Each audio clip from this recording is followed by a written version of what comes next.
साई क्या है, इसमें सिलेक्शन कैसे होता है, उम्र कितनी चाहिए। साइंस से जुड़े और भी कई सवालों के जवाब आपको इस वीडियो में मिल जाएंगे।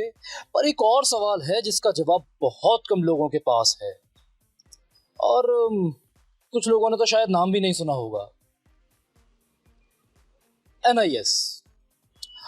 आज से 15-20 साल पहले जो एनआईएस कोच होते थे उनकी वैल्यू ही अलग होती थी।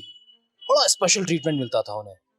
खैर, जिसे हम एनआईएस कहते या समझते हैं वो एक इंस्टीट्यूट का नाम है, एनएस।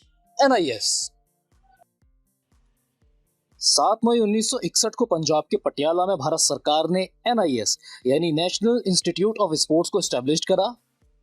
फिर 23 जनवरी 1973 को इसका नाम Netaji Subhash national institute of sports कर दिया गया। यह साई का हेड ऑफिस भी है और इसे इंडियन स्पोर्ट्स का मक्का भी कहा जाता है। और जिस कोर्स को हम एनआईएस कहते हैं वो एक डिप्लोमा है, diploma course in sports coaching. इसके अलावा एनआईएस में 5 कोर्सेज और हैं। एमएससी इन स्पोर्ट्स कोचिंग, ये athletics, basketball, football, gymnastics, swimming, hockey, wrestling, volleyball और वेट लिफ्टिंग में आप कर सकते हैं। Post graduate diploma in sports medicine, diploma in integrated sports massage, certificate courses in sports coaching और स्किल डेवलपमेंट सर्टिफिकेट कोर्सेज। इनके बारे में हम किसी और वीडियो में बात करेंगे। फिलहाल डिप्लोमा इन स्पोर्ट्स कोचिंग की बात करते हैं। ये 1 साल का डिप्लोमा कोर्स जनरली 1 जुलाई से शुरू होता है और इसे एनआईएस के 4 सेंटरों से किया जा सकता है, पटियाला, बेंगलोर, कलकत्ता और तिरुवनंतपुरम।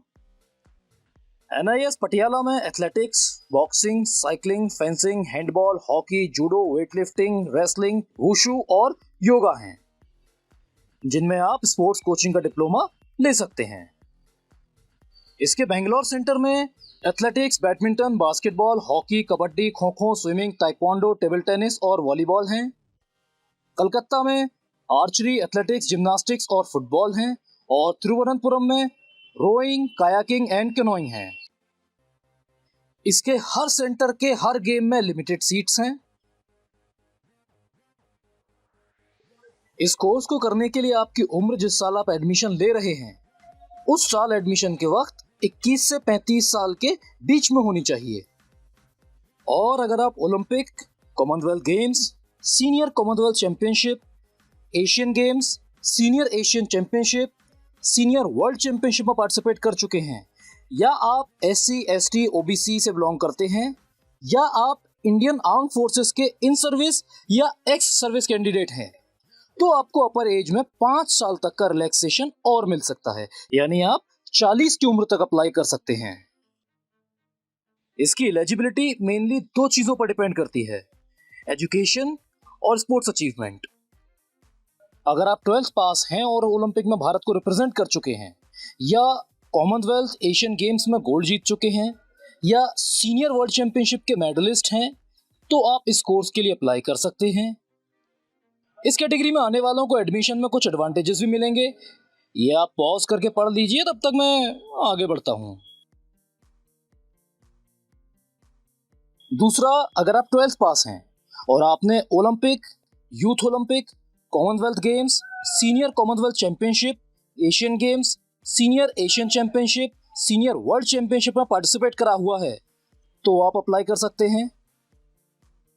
तीसरा, अगर आपने ग्रेजुएशन करी हुई है और बड़े रिकॉग्नाइज्ड इंटरनेशनल कंपटीशन में पार्टिसिपेट करा हुआ है, या सीनियर नेशनल चैंपियनशिप, खेलो India university games, all India inter university games में पार्टिसिपेट करा हुआ है, या 2 बार रिकॉग्नाइज्ड जूनियर या youth national championship, inter service, all India police games, inter railway championship, खेलो इंडिया यूथ, खेलो इंडिया स्कूल गेम्स में participate करा हुआ है, तो आप इसके लिए अप्लाई कर सकते हैं।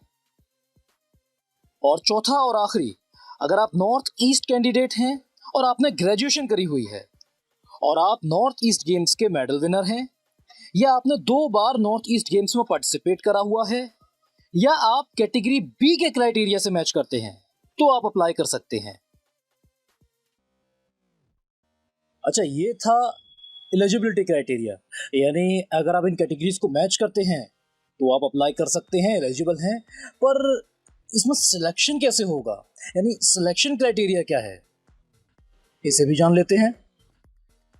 इसमें सिलेक्ट होने के लिए आपको एंट्रेंस एग्जाम देना होगा और मेरिट के बेस पर सिलेक्शन होगा, जिसमें 10 मार्क्स आपके एजुकेशनल क्वालिफिकेशन के बेस पर होंगे, 20 मार्क्स आपके स्पोर्ट्स अचीवमेंट के बेस पर होंगे, 10 मार्क्स का इंटरव्यू होगा, 25 मार्क्स का स्पेशलाइज्ड स्पोर्ट्स थ्योरी एग्जाम होगा, 10 मार्क्स का जनरल नॉलेज थ्योरी एग्जाम होगा, 10 मार्क्स का logical reasoning and coaching aptitude, 10 marks का लैंग्वेज एंड कम्युनिकेशन और 5 मार्क्स का बेसिक कंप्यूटर नॉलेज।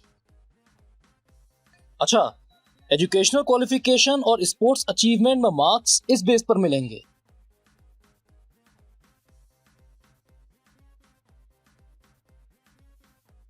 टेस्ट का सिलेबस ये हो सकता है और फिजिकल फिटनेस टेस्ट में ये आ सकता है। आप पॉज करके इनके स्क्रीनशॉट्स ले लीजिए। ये कोर्स 2 सेमेस्टर में बटा होगा, 10 महीने का एकेडमिक सेशन होगा और 2 महीने की कंपलसरी इंटर्नशिप होगी। अच्छा, 3-4 बातें और ध्यान में रखिएगा। जो फाइनल एडमिशन होगा वो फिजिकल और मेडिकल फिटनेस टेस्ट पे बेस होगा। अगर आप डोपिंग केस में सस्पेंडेड हैं तो आप अपने सस्पेंशन के दौरान अप्लाई नहीं कर सकते। अगर आप पर कोई क्रिमिनल केस चल रहा है तो भी आप इस कोर्स के लिए अप्लाई नहीं कर सकते। एडमिशन के दौरान या एडमिशन के बाद भी अगर आपके डॉक्यूमेंट्स में किसी तरह की हेरफेर पाई जाती है, आपकी कोई इंफॉर्मेशन गलत पाई जाती है, आपके सर्टिफिकेट्स फर्जी पाए जाते हैं, तो आपको निष्कासित कर दिया जाएगा और आपके खिलाफ कानूनी कार्यवाही भी हो सकती है। और ये कोर्स फ्री नहीं है, लगभग 65 से 75 हजार रुपए इसकी फीस है। बहुत कम लोग ही ये डिप्लोमा कोर्स कर पाते हैं। ज्यादातर लोग NIS का 6 हफ्ते का सर्टिफिकेट कोर्स करते हैं। इसके बारे में अगली वीडियो में जानेंगे। और अगर आपने अभी तक नहीं करा है तो सब्सक्राइब करिए इवॉल्व को और जानते रहिए मार्शल आर्ट्स की बारीकियां।